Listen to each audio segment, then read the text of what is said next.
Hey guys, it's Kugli again with another ROM review, and this time I've got the CarbonROM weekly for the OnePlus 3, so stay tuned for that.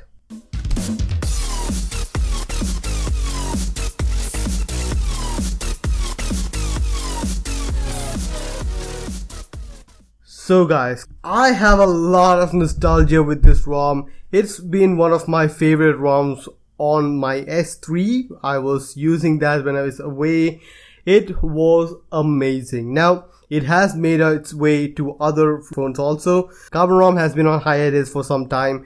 I'm really glad it's back. Now, it is its first iteration. It is a weekly release, so there are a few issues with the ROM which I will be talking about. But for the most part, I'm just glad this is still available. So let's get started with the ROM now. First of all, in the About Phone page, you can see it is 7.1.2, so that's the latest and greatest. CarbonROM version is CR 5.1. Mu weekly and OnePlus 3. So you do have the device manager, you do have security patches, that is the May 5th, that's the latest one. Kernel sources, it's from Lineage. It is an AOSP ROM with stuff taken from Lineage, so you're going to expect most of the stuff on that regard. So yeah, that's it in the About Phone page. Now let's get started with the grading. Just a forethought, I have been grading other ROMs, and most of the ROMs basically sit at 6 to 7, and I thought that should change because 7 is basically a very good. And normally if all the ROMs are doing very good, well, what's bad then? So I'm going to change my normal behavior from 7. The score of 7 is normally what I gave for a normal behavior score. I'm going to change that from 7 to 5. So 5, if a ROM gets a 5 in something, say features, that means it's just normal features, nothing special going on.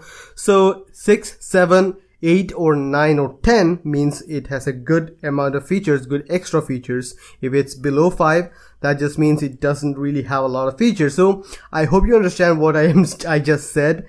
Let's get started. Now features, let's get started with the features on it. I have always liked the name of the feature setting in CarbonROM, so it's called Carbon Fibers. I really like it, so let's get started.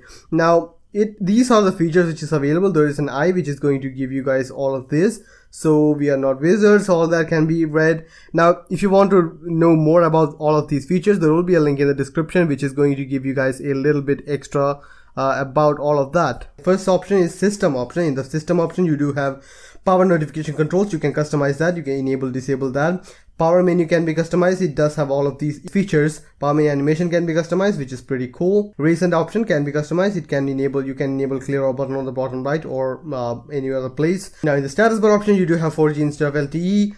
Status bar icons, quick settings can be customized, and you do have options for number of tiles and number of rows. It doesn't really have options for small quick setting tile, which I would have liked. It's not there though.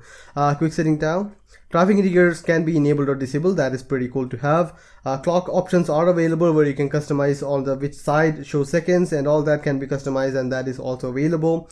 Header icons can be customized. You do have all of these options. Center date and is available. I guess it requires a system reboot, but hey, it's going to be available. Carrier label can be customized here. Battery icon can also be customized with charging percentage. Custom charging simple. All that is available. Now in the button section, you do have advanced button option where you have options for home, back and recent button. Something which I've noticed in this is that home button, or well, in any of the feature list, it doesn't really have all the features which is available in Lineage, which is kind of sad.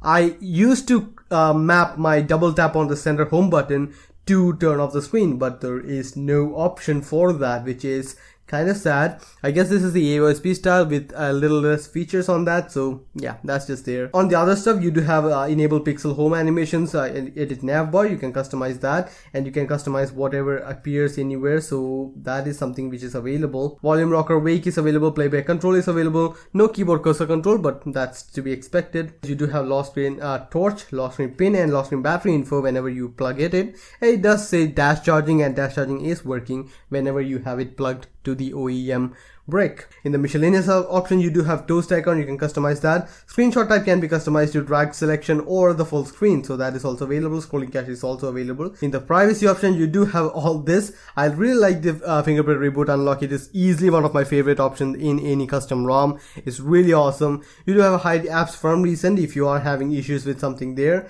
CarbonROM statistic can be enabled to be sent or not, but that is your opinion. Display options, you do have display options, and there is a number of tiles on the dashboard in settings, so that is something which I really appreciate. You do have summary lines in more than one line. Blur color can be customized. There is expanded status bar blur settings, also quick setting blur, and also recent app blur, so that's pretty cool. It does have Substratum full OMS support, so that is going to be a really good thing. I really appreciate that. Also, it does have OnePlus gesture, which is a basic gesture option for the OnePlus ROM. LS slider is working, and that is something which you can customize from here, so that is pretty nice. In the display option, you do have a night light, which is cool. You do have font and display selector. Auto rotation is all available. It doesn't really have a lot of things taken from Lineage. It is mostly an USB based ROM. You do have ambient display where you can enable pickup, and it also has an option for always enable as soon as the screen turns on, so you can customize that. So that is it in the features menu. Then it does have enough features to keep me entertained, but there are glaring omissions. I would say things like double tap for the screen to sleep. That's something which I use every single time. That's not available, and things like that is still missing from it, but it is still a feature rich ROM. It is better than just normal, so I'm gonna give it a 7 out of 10 because it is not just, stock ROM doesn't have a lot of features.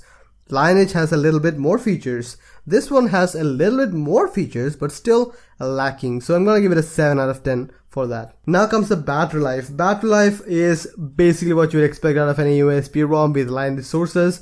Nothing special, but it still managed to give me about 4 to 4.5 hours of screen on time, which is pretty cool, which is better than normal. So I'm gonna give it a 6 out of 10. Now comes the performance aspect of the ROM. Now this is where I was really shocked with the battery life, with the performance of it. Now I got about 110,000.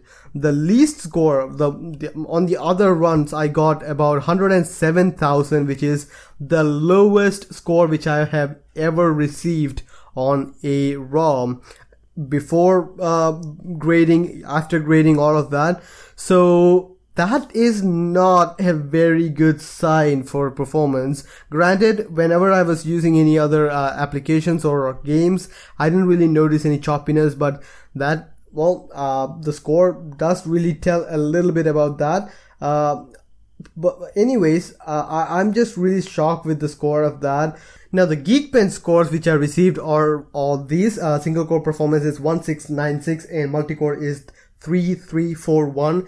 Which is actually considerably lower than the other ROMs which I received, which is the last ROM which I did was a Curious OS, and I guess the score was about 1700 and 3700 on both of them respectively, and the compute score I got with this is about 5800.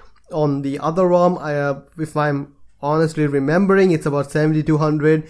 So that is a lot of fall off in the performance aspect of it. So honestly, performance wise, at least from the benchmark score, not the best ROM. So I'm gonna give it a 4 out of 10 because it's worse than normal. Now comes the stability of the ROM. Stability wise, I didn't really have any issues with it. I did not have any issues whatsoever with any of the applications, any of the stock features. I didn't have any issues with that. Everything works correctly, so it's better than normal. I'm gonna give it a 6 out of 10. Now comes the camera. Camera is the normal Lineage based camera. It works. It doesn't have any exposure issues, so it's not worse than normal, but it is considerably just normal for everything else. As you can see, there are a little bit of noise everywhere on all the areas, even brightly lit areas. So yeah, it's not the best. I'm gonna give it a 6 out of 10. Now the aesthetics of the ROM is just basic, nothing special going on. It has Substratum, which is better than normal. Again, a 6 out of 10 here. Now comes the overall experience of the ROM. I have been using this ROM for a day now. The biggest problem I have seen with this is the VoLTE support. It doesn't have VoLTE right now. It is a known issue, but it's not a priority issue, and I'm kind of pissed off at that. It should have been a priority issue because, well, VoLTE is really important for most people in India, at least, because I am someone who uses Jio. VoLTE is like the basic thing for Jio. So yeah, that is kind of a bummer. So I'm gonna give it a 5 out of 10 out of overall experience. So yeah. So yeah, let's restart and see the boot animation, which is pretty cool. So here is the boot animation for CarbonROM, and boy, this brings back a lot of memories for me. Z3, my other phone, had a CarbonROM and I tried installing it. It borked the hell out of it. But yeah, this is one logo which I remember a lot on that. So yeah, pretty cool. So I guess that much is it about this ROM then. All in all, CarbonROM it actually pulls my nostalgia strings a lot because it is a really great ROM. It was a really great ROM. It still is a really great potential. It does have a lot of potential. I will be looking closely at this ROM and the development of it because right now it does have bugs. VoLTE, one of the main bugs for it. I'm pretty sure that'll be ironed out soon enough. I really don't think it's going to be really stretched out. I am looking forward to it, and right now the total will math out to about 5.86, which is about 5.8 or 5.9, which is normal. It is still better than normal, and I really do appreciate that. I'm looking forward to the next iteration of this ROM. And yeah, I guess that much is it about the ROM then. Hope you guys liked the video. Please share, subscribe, and like the video if you found it useful. See you guys next time. Bye.